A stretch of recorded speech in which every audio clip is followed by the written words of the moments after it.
Most Canadians start CPP, the Canada Pension Plan, early, locking in reduced amounts for the rest of their lives.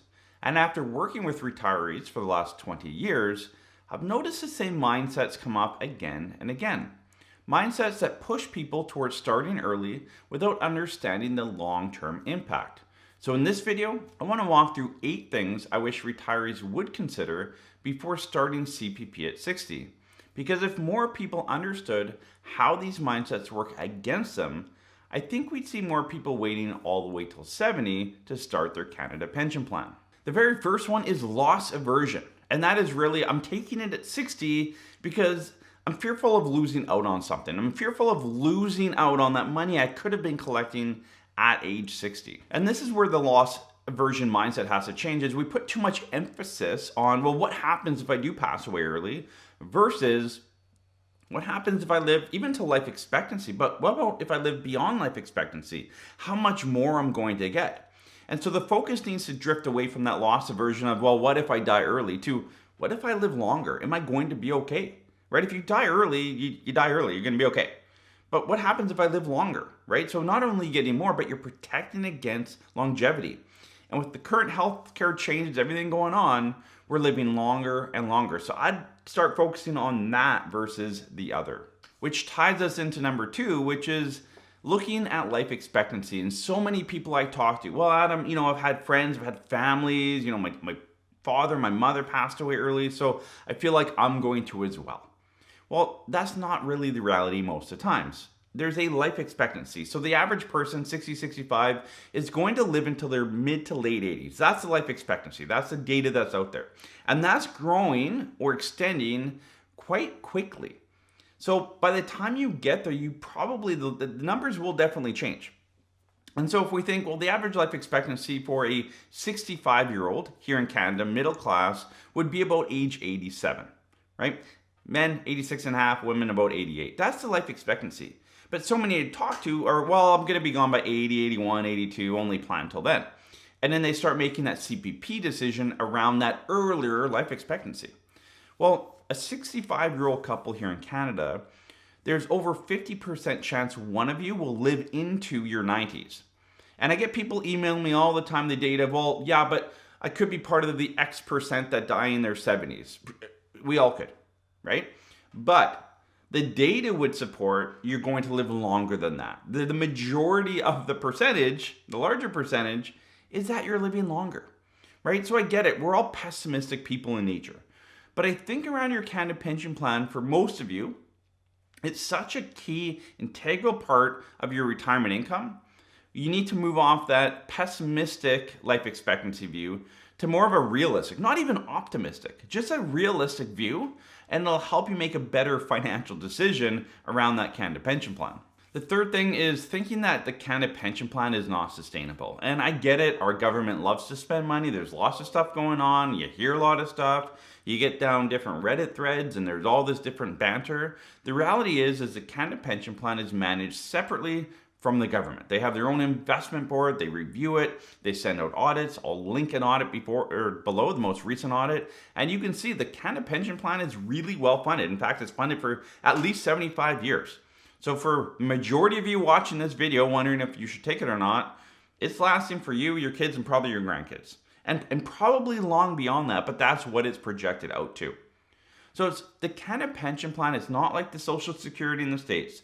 It's in a really good place as far as how it's doing, how it's funded, how it's paying out. All the data around it, the analytics around it are looking really good. And so when we get the actuarial reports showing where does it sit, it's sitting in a good spot. And I know you've already left your comment below saying, yeah, but the government can always jump in and grab that money and spend it.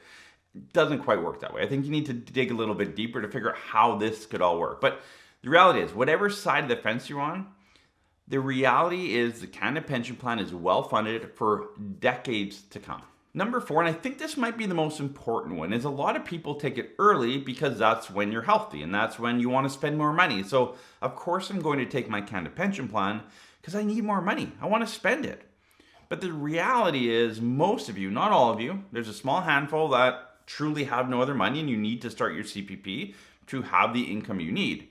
But for the majority of you, you saved up an RSP, you have TFSA, you have other investments or assets that you can draw on that create a much more tax efficient, much more cash flow after tax in your pocket position if you delay your Canada pension plan. So don't have the mindset of, well, I need to start it because I'm in my go-go years, Adam.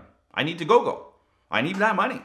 The reality is if there's other money, that's going to be a better bucket to take it from than your Canada pension plan. Run those numbers with your financial planner and you'll see, right? A lot of financial planners will tell you, well, take your CPP at 60.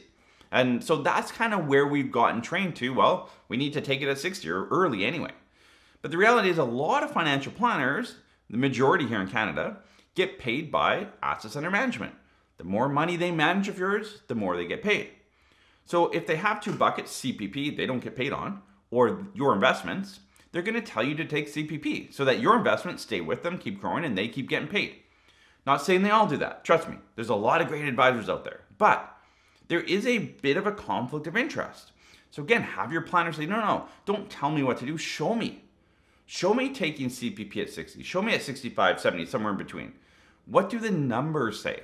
What actually puts me in the best position? Not what puts you in the best position, how much you get paid. What puts me in the best position? So again, just because you're in your go-go years, and I 100% agree, you should be spending more money in your go-go years, but that doesn't mean it has to be the Canada pension plan. It can be other assets you've built up to provide a larger income for those go-go years. Number 5 might be the number one answer why people take it early is, I've paid into it for years, I want my money. And I get it. If you paid into something for 30, 40 years, I get it. You'll want your money. But at the end of the day, it's a huge asset. For a lot of you, it's a large piece of your retirement income. So why would you not put more thought process into that, right? So again, we're trying to remove it from that emotional decision. I paid into it. I'm allowed to take it. I'm going to take it. If that's the reason you're taking Canada Pension Plan, you need to take a deep breath, sleep on it, talk to people that actually know what they're talking about, and hopefully you make a better decision around that. Because I get it, that's a very mental, psychological, I've paid into it, I'm going to take it out. But that's a very costly mistake for most of you. So again, try and shift off of that mindset as well. Number 6 is misunderstanding how the Canada Pension Plan is actually calculated. So a lot of people think, well, I've already maxed out. I've hit my 39 years max, so I'm going to stop paying into it. And because I'm stopped paying into it, I'm going to take it. Just because you stop paying into it, i.e. you retire at 60, you're no longer making payments. So from 60 to 65, you think, well, I'm not putting payments into the Canada Pension Plan. That hurts me, so I better start it. Look, for the majority of you, like the large majority, you still are much better delaying it till 65, closer to 70, than taking it at 60, even though you have those non-contributory years. Again, I always point back, go to the PWL calculator. We'll link it below. They have a great CPP calculator. You can put all your information in there and then play around with it. Well, what happens if I don't pay in for these 5 years? Like, what is my benefit at 70 versus taking it at 60? And then you need to take that data, right? Don't just take CPP data in a silo. If you just take that and make your decision off of that, not a good decision. And I'll get to that here in a second.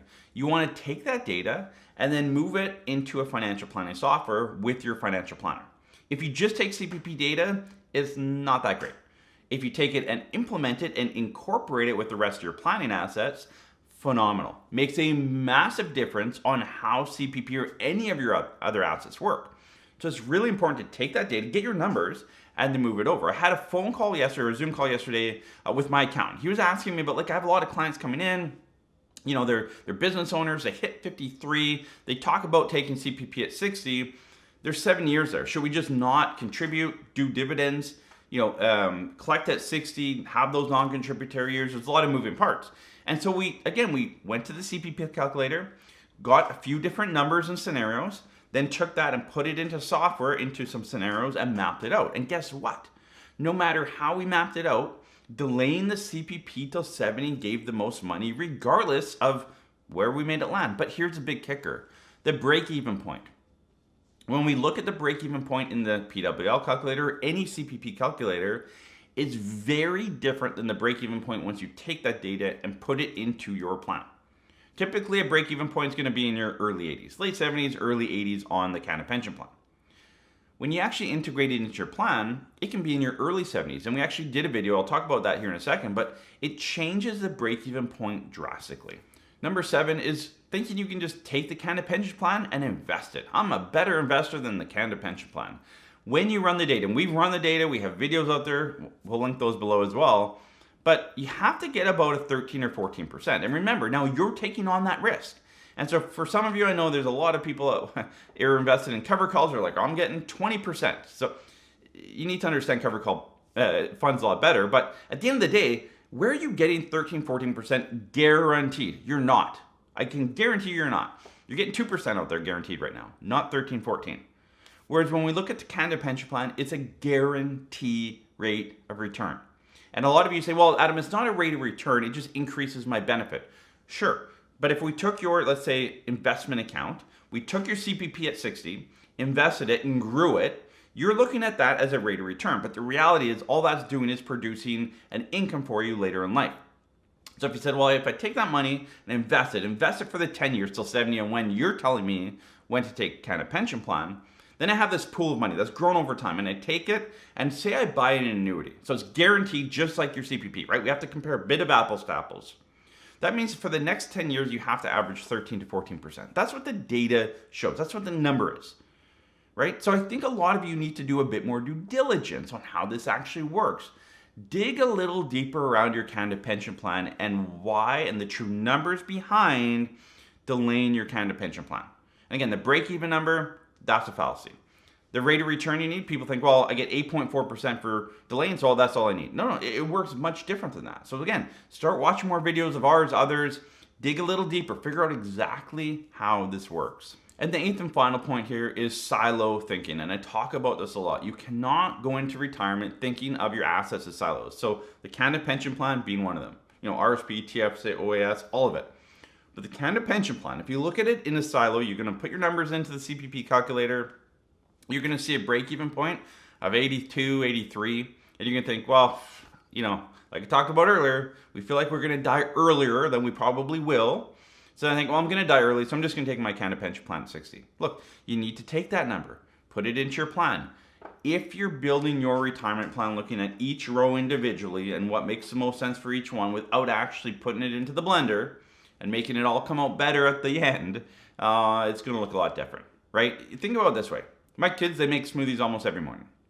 Milk, orange juice, banana, some frozen strawberries, and some yogurt. If I said, look guys, you can't blend this together today. You're just going to have each thing individually. Their breakfast is very different. Whereas if they take those ingredients and put it in a blender, it makes a really good smoothie. And that's what all of you need to be doing with your retirement plan. You need to take it, put it in the blender. That blender, by the way, is a financial planner that focuses on decumulation, that retirement planning aspect of your life. You're entering a new phase. You might need a new person in your life to help you walk into that phase, and that's okay. But you need to find that blender to put all your stuff in to make the best smoothie possible. And a lot of you are working with raw ingredients through your retirement. Again, those silo thinking. Start putting that together. Make your assets work together. You're going to pay less tax. You're going to put more money back in your pocket. You're going to have more in your estate. And you're going to be able to do a lot more things to retirement that you want to do. So again, think about that blender analogy and make sure that you're not still dealing with the individual ingredients. We'll see you in the next video.